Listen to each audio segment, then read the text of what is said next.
Buenas noches.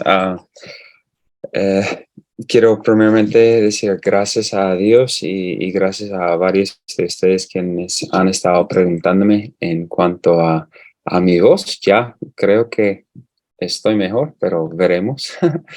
Y efectivamente vamos a mirar, escudriñar juntos en esta noche al texto que había tenido planeado exponer el 20 de noviembre.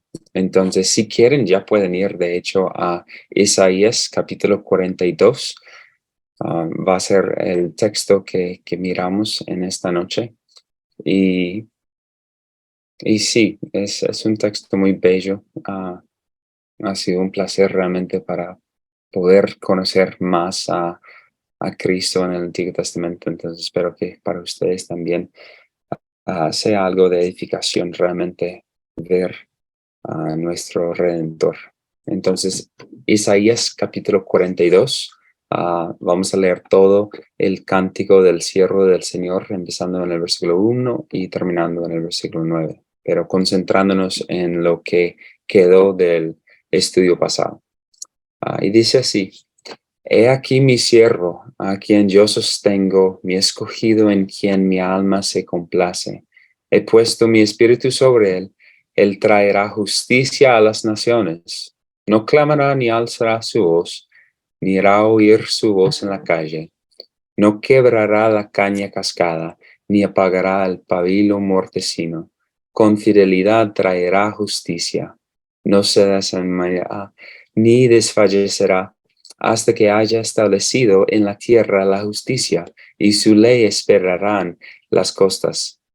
Así dice el Señor, que crea los cielos y los extiende, que afirma la tierra y lo que de ella brota, que da aliento al pueblo que hay en ella, y espíritu a los que por ella andan.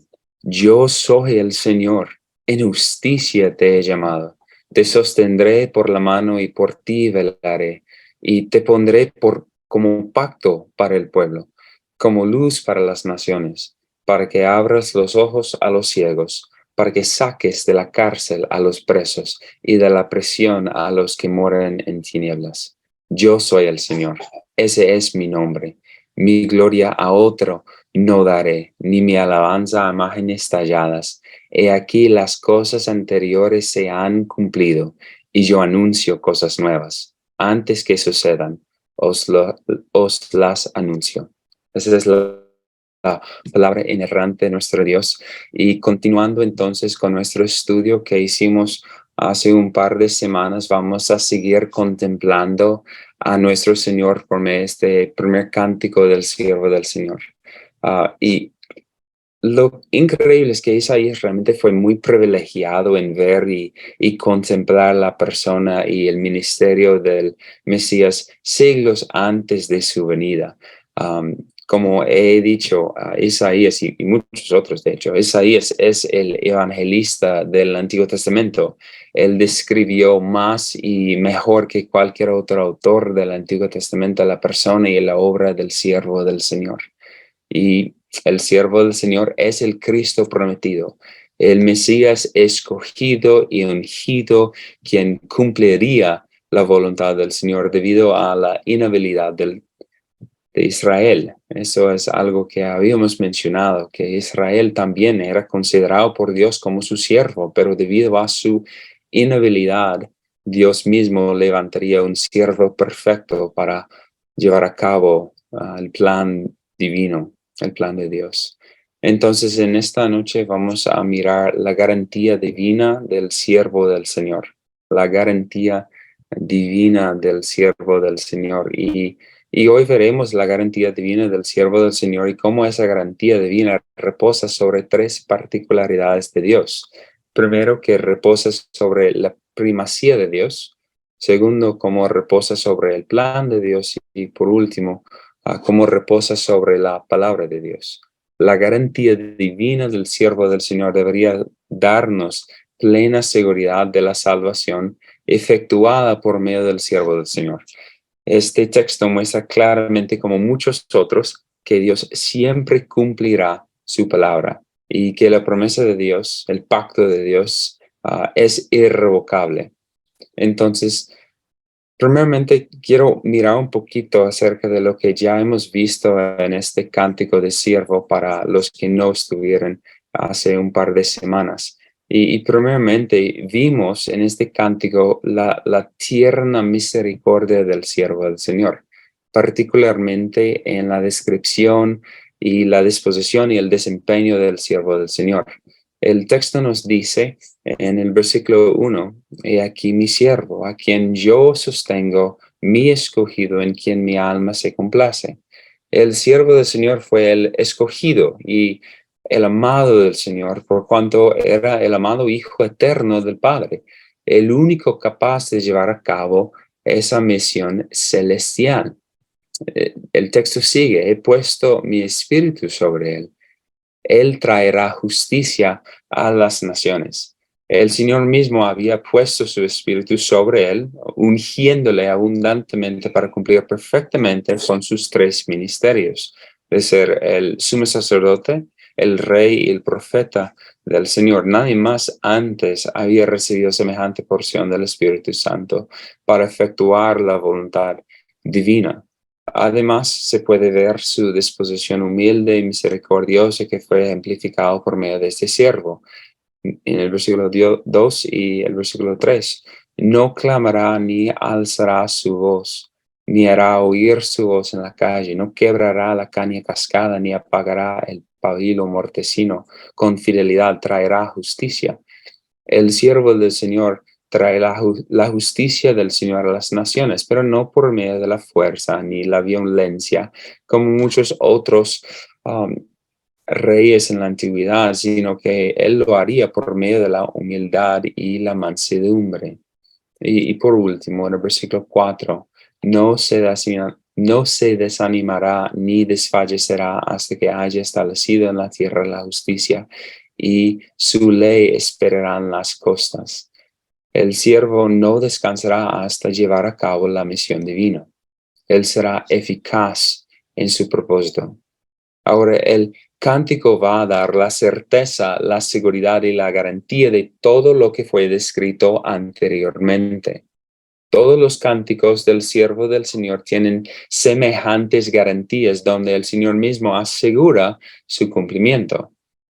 Dios promete lo que el siervo va a hacer, quién él va a ser en su misión y en su obra, pero también el Señor entonces pone su sello, por decirlo así, sobre esa promesa para garantizar su ejecución y la fiabilidad de la misma promesa.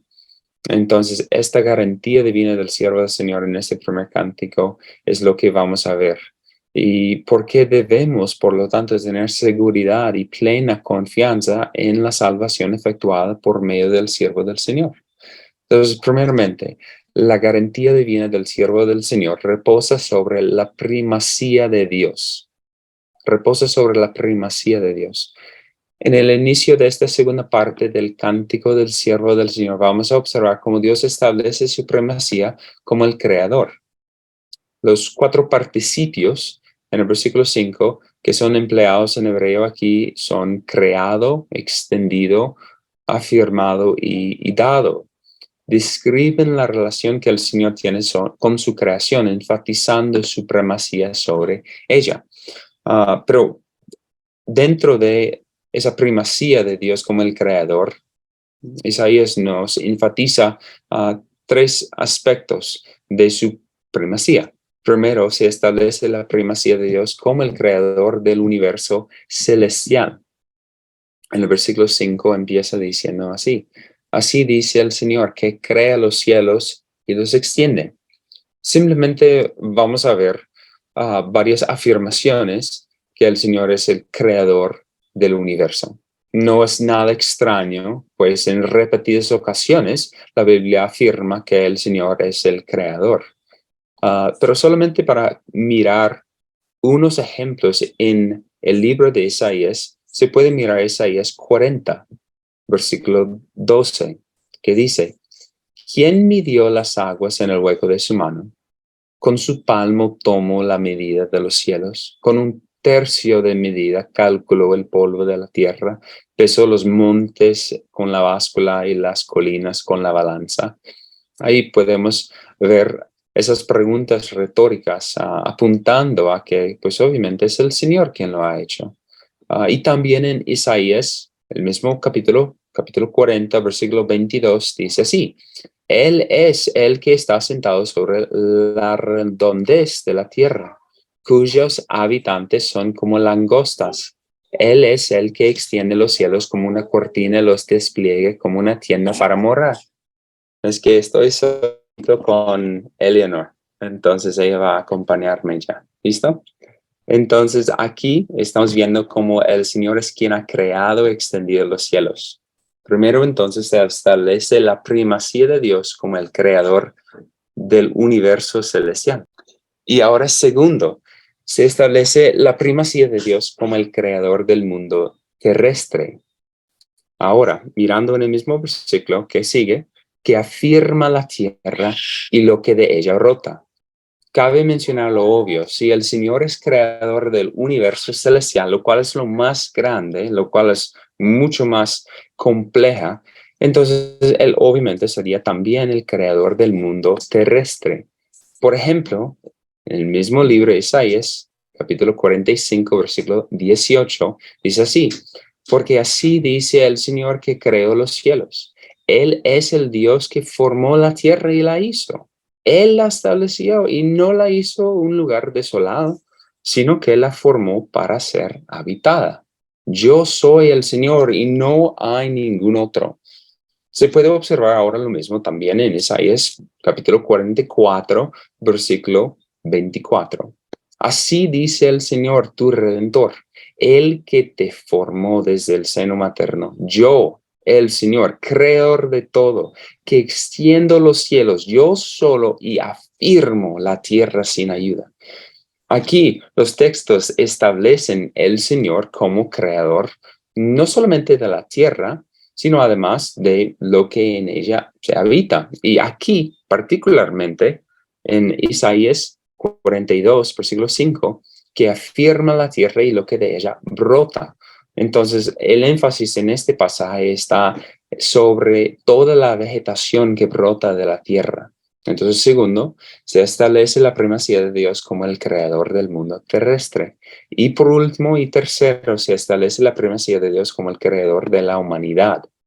El final del versículo 5 dice así: que da aliento al pueblo que hay en ella y espíritu a los que por ella andan. Ahora, las dos frases hablan de lo mismo, que el Señor es también el creador de la raza humana, simplemente un paralelismo. Y se puede ver algo muy parecido otra vez en Isaías 45, versículo 12. Yo hice la tierra y creé al hombre sobre ella. Yo extendí los cielos con mis manos y di órdenes a todo su ejército. No es algo tan difícil de comprender lo que estamos viendo en el versículo 5. El Señor es el creador de todo cuanto existe, particularmente ahora en este texto de la humanidad. Entonces, tercero, se establece la primacía de Dios como el creador de la humanidad. Pero tenemos que hacernos unas preguntas y me imagino que varios de ustedes lo están haciendo. ¿Por qué este punto es tan importante? ¿Por qué es necesario afirmar una verdad tan obvia? ¿No han notado, no solamente en Isaías 42, versículo 5, pero no han notado una y otra vez cuán a menudo esta verdad se repite? No solamente en las Escrituras, sino además particularmente en Isaías. ¿Por qué una y otra vez la Escritura está afirmando que el Señor es el creador? La razón es porque, pues, uno es la verdad, Él es el creador, pero lo segundo son las implicaciones que conlleva ser el creador. Nosotros, como los israelitas, somos tardos para oír, somos tardos para escuchar y para aprender una verdad tan simple y tan sencilla, pero realmente es tan fundamental para la vida: reconocer que Él es creador. En los mismos textos que hemos estado leyendo, se puede comprender la importancia de esa repetición. Mira conmigo Isaías capítulo 45, versículo 9, que dice: Ay del que contiende con su hacedor, el tiesto entre los tiestos de la tierra. ¿Dirá el barro al alfarero, qué haces? ¿O tu obra dirá, él no tiene manos? Buena pregunta retórica. Buena comprensión de entender la necesidad de contender con el hacedor, de ser un objeto que está siendo formado y de preguntar lo que el alfarero está haciendo. La garantía divina del siervo del Señor reposa sobre la primacía de Dios, porque Él es establecido una y otra vez como el único creador de todo cuanto existe. El Señor, por lo tanto, como el creador, tiene derecho, un derecho perfecto, sin medida sobre su creación. Hay muchos que quieren relegar a Dios una voluntad inferior, en este caso a la voluntad humana, diciendo, no, simplemente el Señor hizo la creación, lo puso, pero ahora él no puede interactuar, o por lo menos su interacción con su creación es limitada. Él no puede realmente introducirse, él realmente no puede hacer lo que quiere, porque eso sería una infracción sobre su creación. Pero la Biblia dice lo opuesto y argumenta lo opuesto. No, por cuanto Dios es el creador, Él tiene derecho sobre todo. Y más en este texto, en el versículo 5, está enfatizando no solamente lo que ya había pasado, sino en lo que estamos, quienes tienen la Biblia de las Américas pueden ver los verbos que están siendo traducidos en el tiempo presente: crea, extiende, afirma, da. Y está mostrando no solamente lo que el Señor había hecho, sino lo que está haciendo en tiempo presente en su forma de gobernar providencialmente su creación. Por lo tanto, el Señor se identifica como el creador para mostrar su capacidad incomprensible de efectuar todo cuanto quiere hacer y garantizar no solamente su derecho, pero además su prerrogativa de enviar su siervo.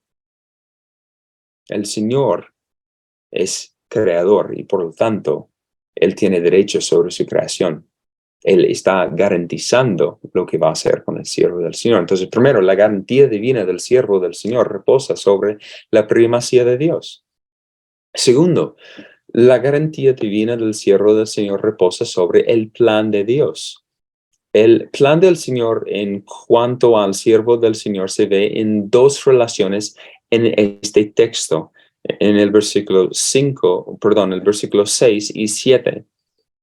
Primeramente en la relación del Señor con el siervo y en segundo lugar en relación del siervo con el mundo.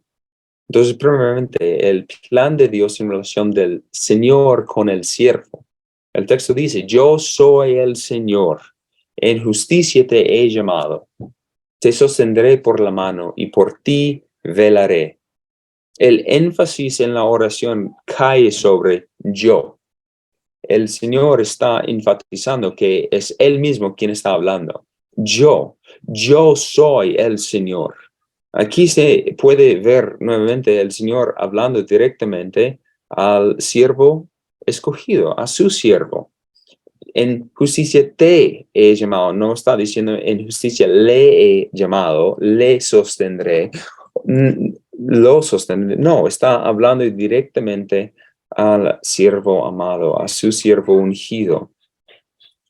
Aquí nuevamente se verá el plan de Dios en relación del Señor con el siervo, porque el siervo actuará como el agente del Señor, su representante o su embajador, cumpliendo su voluntad a la perfección. Entonces, primero, Dios ha llamado al siervo. Yo soy el Señor, en justicia te he llamado. Nuevamente se puede ver la importancia en este cántico del siervo que tiene la palabra justicia. No solamente mencionado en el versículo 6, sino antes lo habían lo habíamos estudiado. En el versículo 1, Él traerá justicia a las naciones. En el versículo 3, con fidelidad traerá justicia. En el versículo 4, hasta que haya establecido en la tierra la justicia. Y ahora, en justicia te he llamado. Desde la eternidad pasada, el Padre ha llamado y encomendado a su amado Hijo a realizar esa tarea, a esa obra que solamente Él podría hacer, solamente Él podría realizar, la salvación, la redención. Y es solamente el siervo quien puede traer esa justicia, la justicia del Señor. Toda la misión del siervo se radica en la justicia del Señor para su cumplimiento en conformidad a su voluntad. Todos los demás fueron rechazados. Solamente el siervo fue llamado. Solamente el siervo ha prevalecido delante de Dios y, por lo tanto, Dios ha llamado a su siervo. En segundo lugar, Dios sostendrá a su siervo. El texto nos dice en el versículo 6, te sostendré por la mano. Te sostendré por la mano. Ahora, Dios afirma que Él mismo es quien va a estar sosteniendo al siervo. Y la imagen muestra que Dios mismo lo va a hacer por su mano. Es un lenguaje que habla de una unión en propósito, de un empoderamiento, pero además es un hermoso retrato de la relación que habrá o que hay dentro de lo que el Señor y su sierva están haciendo. Estamos viendo un deslumbre de esa hermosa relación que existe entre el Padre y el Hijo.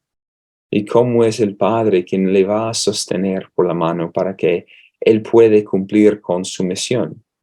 El Señor sostendrá al siervo para cumplir perfectamente la tarea asignada. Tercero, Dios velará por el siervo y por ti velaré. Una última promesa, una última frase y afirmación de parte de Dios al siervo. El Señor habla de cómo Él velará por su siervo. Velar puede ser un poco confuso, pero esencialmente la idea es de vigilar.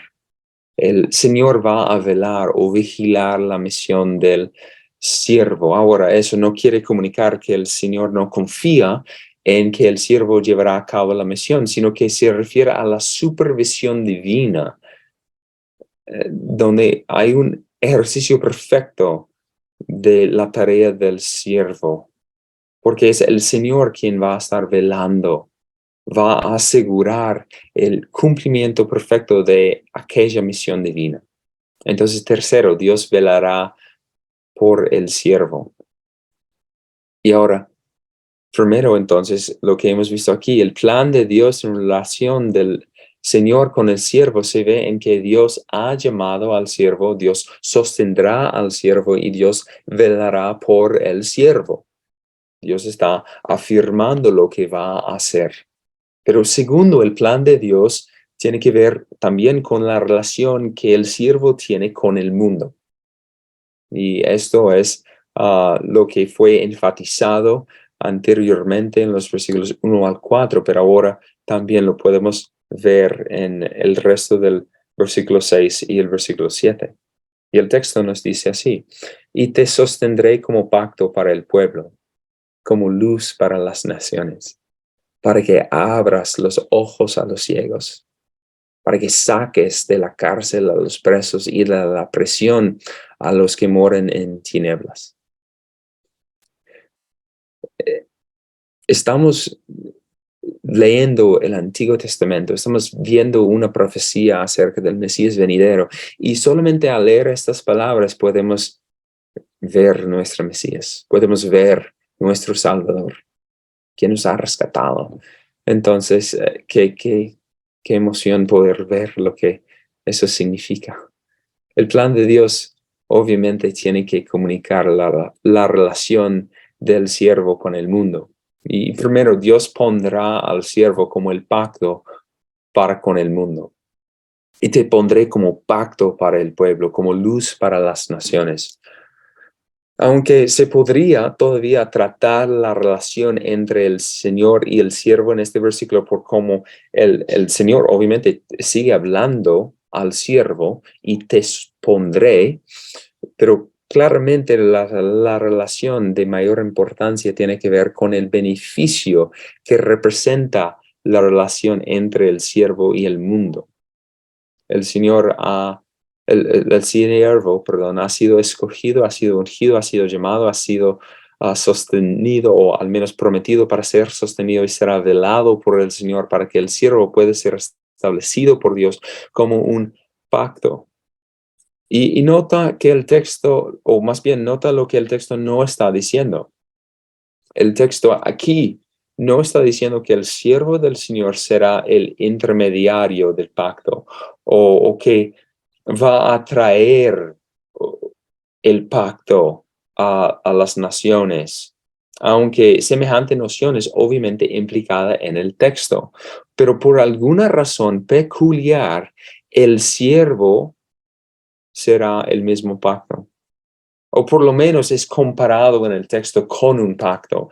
El lenguaje es curioso, porque tenemos que regresar en el tiempo cronológicamente en la Biblia, porque el Señor ya había dado algunos pactos.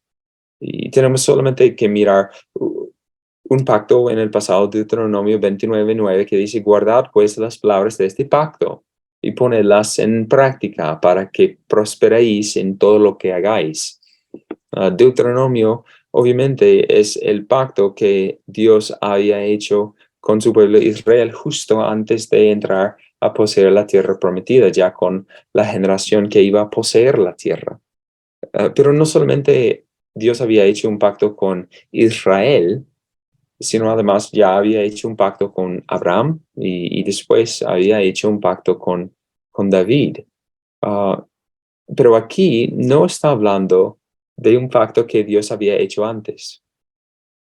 Hay muchas referencias, de hecho, en Isaías de la palabra pacto, pero en la mayoría se está refiriendo a los pactos que había hecho Dios con su pueblo o la negación del pueblo haciendo o cumpliendo, incumplimiento más bien del pacto que Dios les había otorgado. Entonces, aquí estamos viendo algo nuevo, un pacto que está todavía por venir. Y es increíble porque pues estaba hablando con alguien que es mucho más sabio conmigo, pero es posible que este sea la primera referencia en el orden de las profecías bíblicas del nuevo pacto. No dice nuevo pacto explícitamente, pero habla de un pacto venidero, un pacto futuro, un pacto que aún no había llegado. Y es mejor, de hecho, leer este texto como lo hace la Reina Valera 60. Te pondré por pacto al pueblo, porque la preposición no es comparativa, es más bien, es simplemente diciendo que él, el siervo del Señor, el Mesías venidero, es puesto por el Señor por pacto al pueblo. El mismo es como, por decirlo así, encarnando el pacto. Y aquí se está viendo una de las primeras referencias sobre el nuevo pacto que hará el Señor para salvar a los hombres. Y es muy increíble verlo. El lenguaje es similar a lo que Jesús comunica de sí mismo.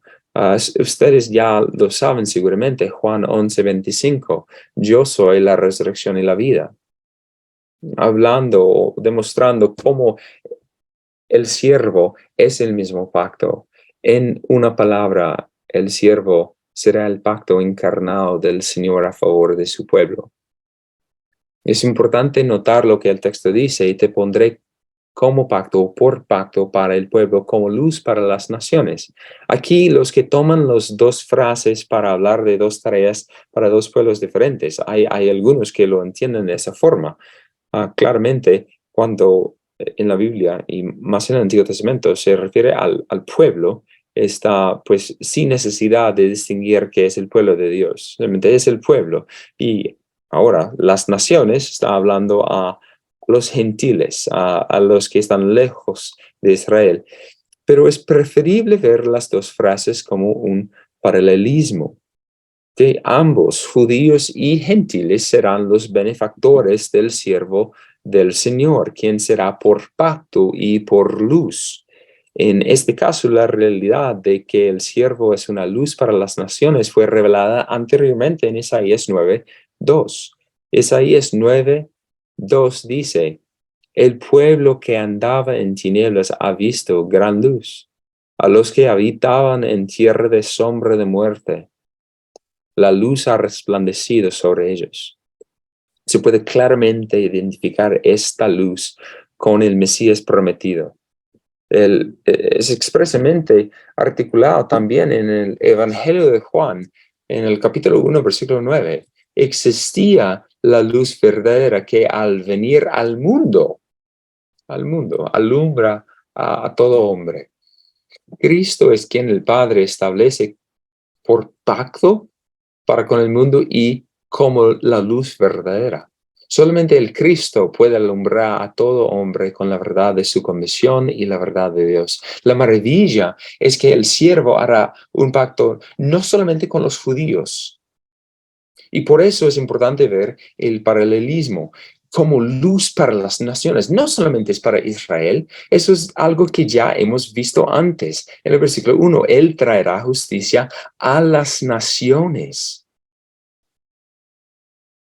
El versículo 4, hasta que haya establecido en la tierra, no solamente en su pueblo, no solamente en Palestina, en la tierra la justicia y su ley esperarán las costas, las regiones remotas de la tierra. Este cántico del siervo no está excluyendo a las naciones paganas e impíos, sino que los está incluyendo, los está demostrando la extensión de la obra del siervo del Señor. Y eso debería ser causa de gozo para nosotros, porque si no eres judío, si eres un gentil, aquí estamos viendo la misericordia que el Señor haya tenido con nosotros. No merecemos esa misericordia. No merecemos ser incluidos en su pacto ni ser alcanzados por su luz. El Señor no va a dejar en la perdición eterna a los paganos e impíos, los gentiles, sino que va a incluirlos en su pacto. Como Apocalipsis bien lo dice, hombres de todas las naciones, de todo tribu, de todo pueblo y de toda lengua. El Señor edificará a un pueblo salvo por su gracia y por su misericordia, para la gloria de su nombre. Por eso Dios puede decir del siervo en otro cántico, en Isaías capítulo 49, versículo 6, Él dice así: poca cosa es que tú seas mi siervo, para levantar las tribus de Jacob y para restaurar a los que quedaron de Israel. También te haré luz de las naciones. ¿Para qué? Para que mi salvación alcance hasta los confines de la tierra. La salvación del Señor alcanzará a las naciones paganas con su ley, con su glorioso evangelio de salvación. Entonces, primero, Dios pondrá al siervo como pacto para con el mundo. Y segundo, el siervo traerá salvación al mundo. El texto sigue en el versículo 7. Para que abras los ojos a los ciegos, para que saques de la cárcel a los presos y de la prisión a los que moran en tinieblas. Este texto es muy comparable a otro texto que es muy conocido, Isaías 61, versículo 1. También habla de esa misma realidad en palabras muy semejantes. Isaías 61, versículo 1 dice: el Espíritu del Señor Dios está sobre mí, porque me ha ungido el Señor para traer buenas nuevas a los afligidos. Me ha enviado para vendar a los quebrantados de corazón, para proclamar libertad a los cautivos y liberación a los prisioneros. Los dos textos refieren en diferentes palabras a lo mismo, a lo que hará el siervo del Señor debido a la inhabilidad del hombre. La condición del hombre es más grave de lo que podemos pensar. Aún los que hemos estudiado antropología bíblica, muchas veces ni siquiera podemos ahondar la depravidad o la depravación del estado natural del hombre. Los hombres no pueden lograr nada para su salvación. El único que es capaz es el siervo. Por eso el siervo era necesario. El siervo tenía que venir. El siervo tenía que efectuar lo que nosotros no podríamos lograr alcanzar, adquirir la salvación. Todas estas expresiones no se refieren simplemente a cuestiones físicas,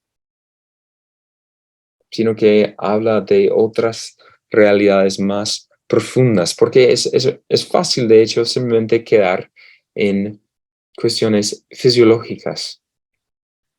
Y es importante afirmar este lado de la obra de redención. Sí,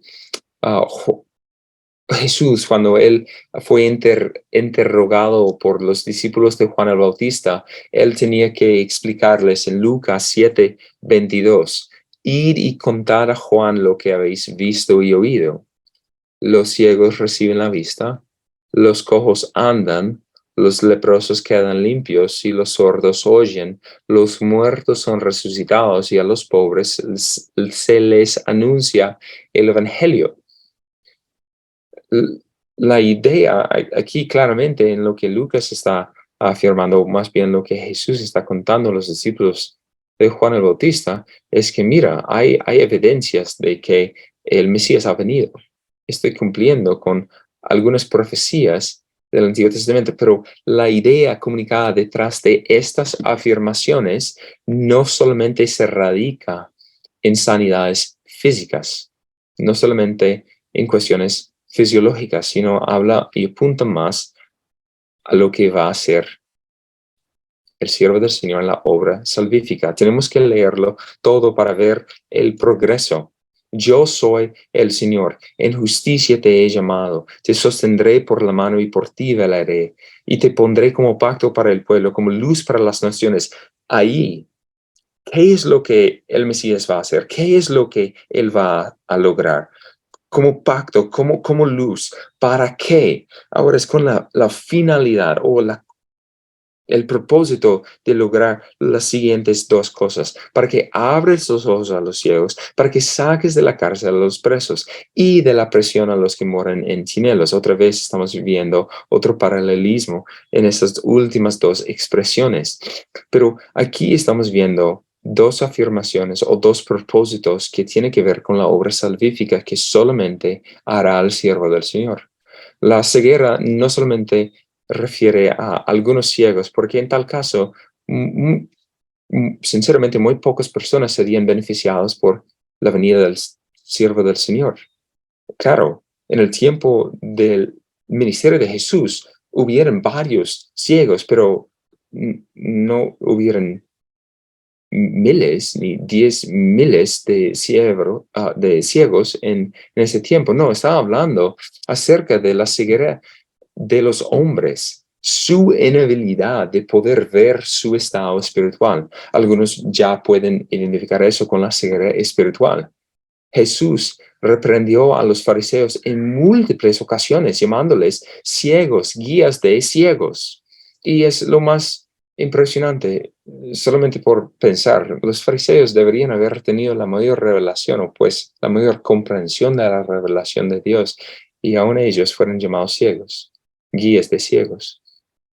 Y el encarcelamiento no tiene que ver con cautiverio fisiológicamente hablando, sino realmente tiene que ver con el cautiverio espiritual. Y es interesante pensar en eso, para que saques de la cárcel a los presos y de la prisión a los que mueren en tinieblas, porque ¿cuál es la realidad predominante en la historia de la nación de Israel? Una y otra vez ellos fueron cautivos. en diferentes ocasiones, o oprimidos o esclavizados por diferentes naciones. Pero la idea aquí es la esclavitud al pecado, no a Babilonia ni a Persia, sino al mismo pecado del hombre. Y un texto que habla de esa realidad es Juan 8, 34 al 35. Y Jesús está hablando a los judíos, o más bien discutiendo con ellos, y dice así: en verdad os digo que todo el que comete pecado es esclavo del pecado. Y el esclavo no queda en la casa para siempre, el hijo sí permanece para siempre. Y es impresionante porque no lo está diciendo a gentiles, no está diciéndolo a los perversos, ni a hombres realmente que fueron considerados transgresores, sino que está hablando a los judíos, quienes guardaban la ley. Um, y ellos obviamente fueron muy ofendidos. Pero, ¿cuál es la esperanza para un esclavo y un prisionero del pecado? El versículo 36, en el mismo capítulo de Juan, Jesús añade en esa misma enseñanza: así que si el Hijo os hace libres, seréis realmente libres. Obviamente, el único que puede hacer libre el hombre de su pecado, de su esclavitud al pecado, es el Hijo del Hombre, es el siervo del Señor, quien vino para liberar, para que saques de la cárcel a los presos y de la opresión a los que moran en tinieblas. El Señor ha orquestado perfectamente la salvación de los hombres por medio del siervo escogido. El siervo traerá salvación al mundo. Es su trabajo, es su tarea. Por eso la salvación pertenece al Señor, donde Él resucita muertos en vida y libera prisioneros condenados, y todo por la alabanza de su gloriosa gracia. Nadie recibe la gloria sino Cristo.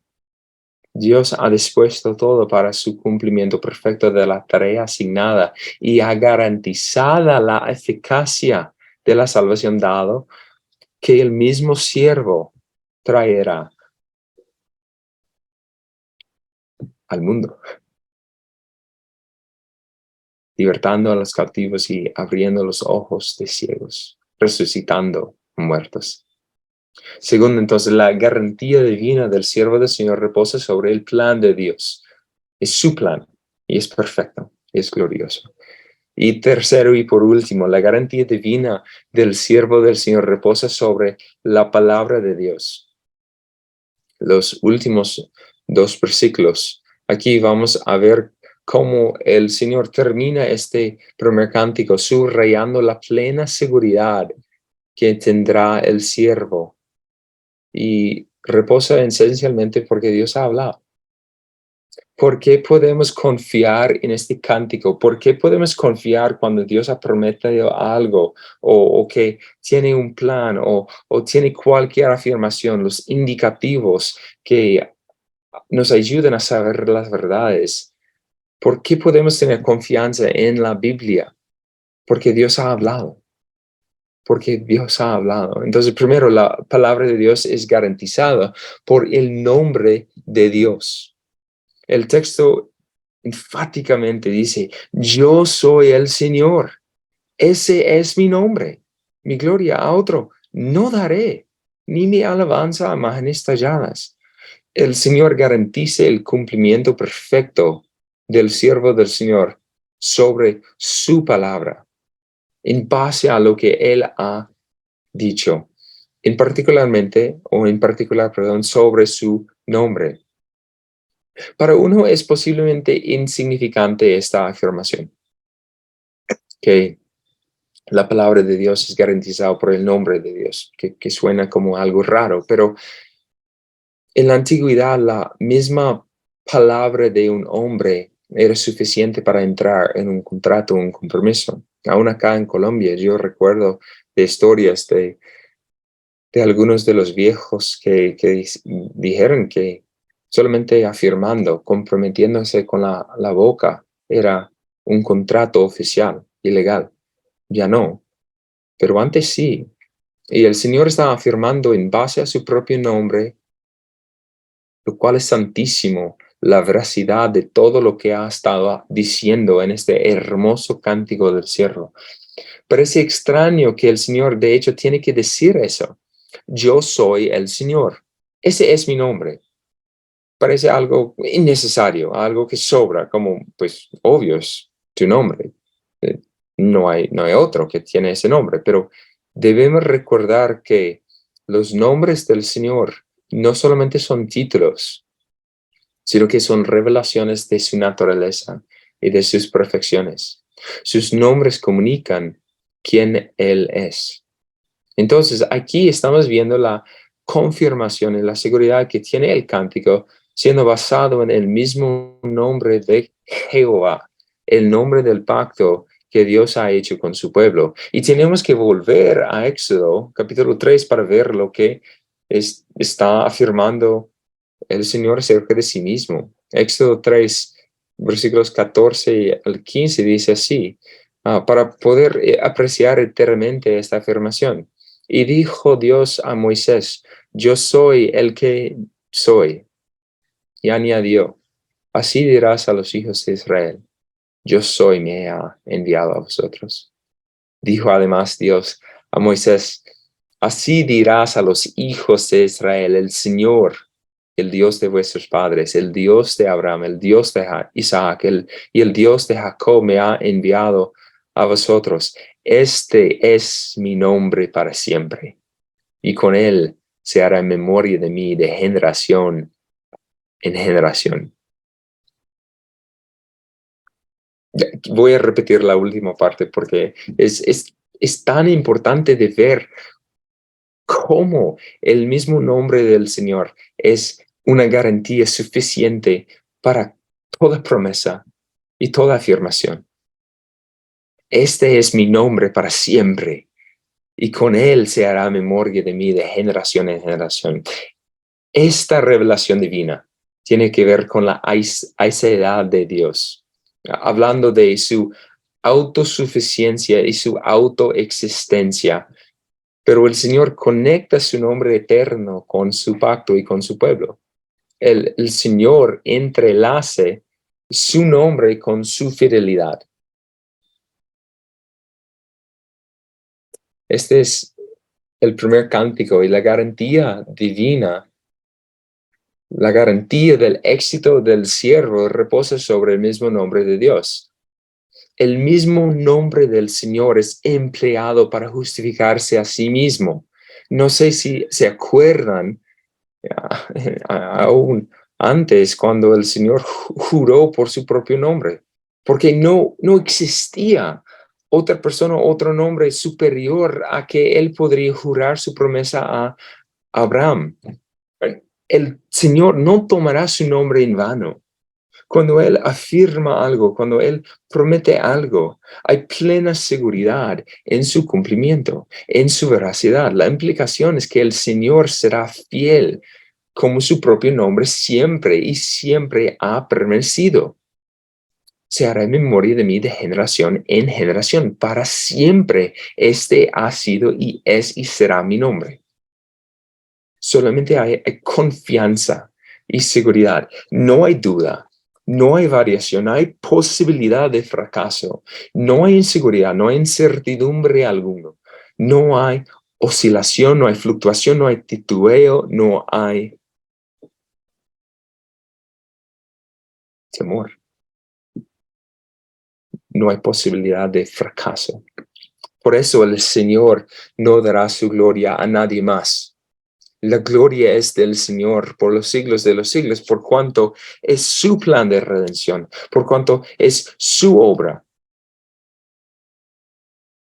Dios no puede compartir su gloria, porque ninguna criatura, y mucho menos los ídolos vanos, las imágenes talladas, pueden salvar o pueden lograr lo que Él hará. Nada ni nadie más es digno de semejante gloria tan esencial y tan exclusivo que le pertenece a Dios. Esencialmente, en una palabra, Dios no puede negarse a sí mismo. Dios no puede mentir. Dios no puede cambiar. Entonces, primero, la palabra de Dios es garantizada por el nombre de Dios. Y segundo, y por último, la palabra de Dios es garantizada por la promesa de Dios. El versículo 9. He aquí las cosas anteriores se han cumplido y yo anuncio cosas nuevas. Antes que sucedan, os los anuncio. Enfáticamente el Señor termina el cántico similar de cómo lo empezó. He aquí mi siervo, en el versículo 1, y aquí al final, he aquí las cosas anteriores se han cumplido. Demostrando un inclusio, pero también la forma en que este cántico es tan seguro, que es tan cierto. Y aquí el Señor traerá una evidencia más para la garantía del siervo del Señor. Y de hecho, uno de los argumentos más fuertes del libro de Isaías para determinar y afirmar que el Señor es el Dios verdadero y que todos los ídolos son dioses falsos e inexistentes, tiene que ver con la predestinación del Señor, con el propósito divino. El reto en repetidas ocasiones, y no solamente en Isaías, sino además en la Biblia en general, es vamos a ver quién puede predecir el futuro. Vamos a ver quién puede determinar lo que va a hacer y lo que va a pasar. Quien sabe el futuro, este es el Dios verdadero.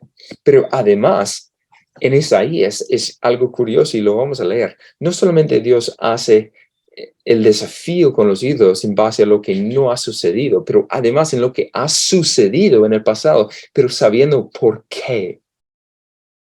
Y esta es hermoso por eso. Las cosas anteriores se han cumplido. Yo anuncio cosas nuevas. Entonces, no solamente es una afirmación del cumplimiento del pasado, sino también el cumplimiento del futuro. Entonces, solamente tenemos que mirar un capítulo hacia atrás en Isaías 41, los versículos 21 al 23, que dicen, presentad vuestra causa, dice el Señor. Exponed vuestros fuertes argumentos, dice el rey de Jacob, que expongan y nos declaren lo que ha de suceder. Aquí está retando a su pueblo, y algunas otras versiones de hecho traducen que traigan sus ídolos y que los ídolos hagan esta exposición y que declaren lo que ha de suceder. En cuanto a los hechos anteriores, declarando que fueron, para que los consideremos y sepamos su resultado. Ahí, dinos por qué las cosas sucedieron de esa forma. ¿Cuál es su resultado? ¿Por qué de esta manera? O bien anunciarnos lo que ha de venir. Dinos el futuro. Declarar lo que ha de venir después para que sepamos que vosotros sois dioses. Si hacer algo bueno o malo, para que nos desalentemos y temamos aún. Los ídolos no pueden predecir el futuro. Los hombres no pueden predecir el futuro, pero además ni siquiera son capaces de explicar el pasado. Los hombres ni siquiera pueden decir por qué algo ha pasado. La necedad del pensamiento actual del Señor es que el Señor no gobierna sobre el tiempo o incluso no tiene propósito con lo que ocurre. Justo hoy estaba escuchando un hereje y diciendo el Señor no tiene control absoluto sobre su universo. Hay muchas cosas que ocurren que no fueran la voluntad del Señor. Y hablando no solamente de la voluntad prescriptiva, lo que el Señor quiere en su palabra en cuanto a lo que es moral y lo que es recto, pero de hecho en la voluntad secreta, que el Señor no está logrando su voluntad eterna. ¿Qué necedad? ¿Qué necedad por alguien que supuestamente ha leído la Biblia afirmar que el Señor no sabe lo que ha ocurrido? Que el Señor, si lo pudiéramos preguntar acerca de un hecho horrible, él diría, yo no sé por qué pasó. ¡Qué blasfemia y qué necedad! El Señor no tiene sus manos atadas, incapaz de obrar en su creación. Este cántico en sí mismo lo afirma, que el Señor no, Él es creador, Él es sustentador, Él es providencialmente involucrado en su creación, porque Él es el único que puede hacer esa obra de salvación. Todo aquel que dice que el Señor no puede obrar en su creación, ¿qué hacemos con Jesús? ¿Lo tenemos que arrancar de la Biblia o qué?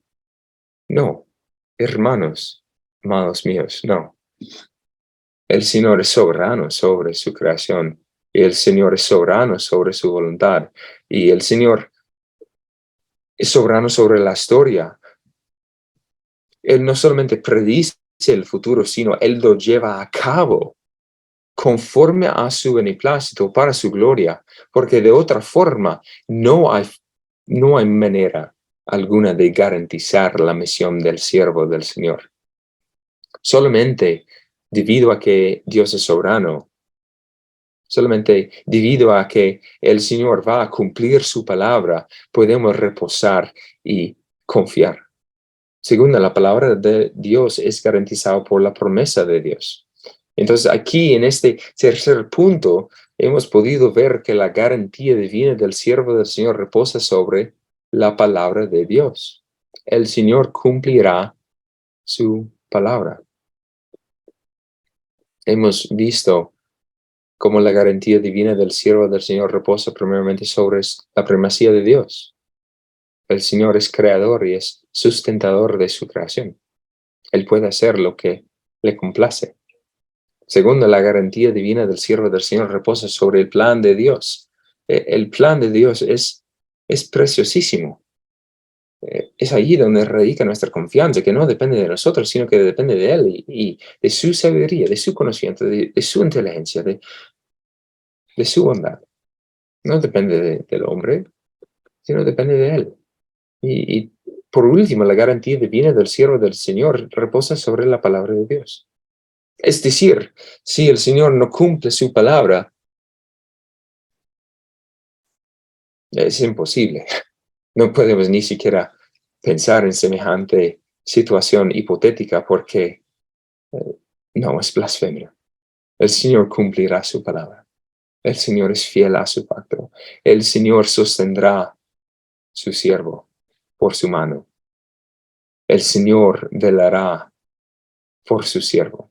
El Señor pondrá el siervo como pacto para el pueblo, como luz para las naciones, para que el siervo abra los ojos a los ciegos, para que saque de la cárcel a los presos y de la prisión a los que moran en tinieblas. Yo soy el Señor, ese es mi nombre. Mi gloria a otro no daré, ni mi alabanza a imágenes talladas. Y aquí las cosas anteriores se han cumplido y yo anuncio cosas nuevas. Y es el nuevo pacto que nosotros, quienes hemos sido rescatados por Cristo Jesús, somos los benefactores de semejante cántico, este cántico tan hermoso. Oremos, hermanos.